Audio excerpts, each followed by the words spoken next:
It's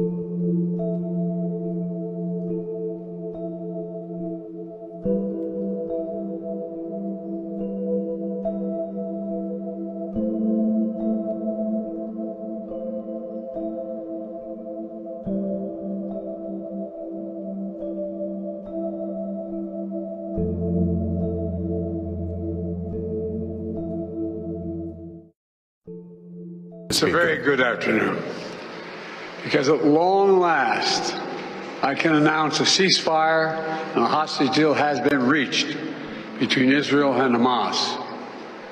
For more than 15 months of conflict that began with Hezbollah's brutal massacre on October the 7th, more than 15 months of terror for the hostages, their families, the Israeli people, more than 15 months of suffering by the innocent people of Gaza. Fighting in Gaza will stop, and soon the hostages will return home to their families. The elements of this deal were what I laid out in detail this past May, which was embraced by countries around the world and endorsed overwhelmingly by the UN Security Council. The deal is structured in 3 phases.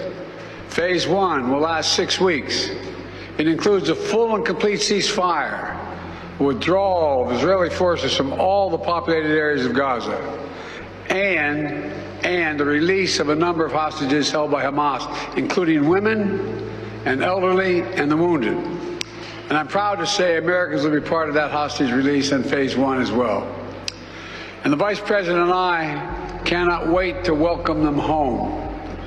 In exchange, Israel will release hundreds of Palestinian prisoners.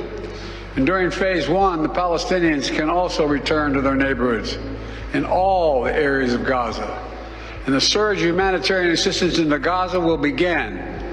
And the innocent people can have a greater access to these vital supplies. You know, during the next 6 weeks, Israel will negotiate the necessary arrangements to get Phase 2, which is a permanent end of the war. Let me say it again, a permanent end of the war. There are a number of details to negotiate to move from Phase 1 to Phase 2, but the plan says if negotiations take longer than 6 weeks, the ceasefire will continue as long as the negotiations continue.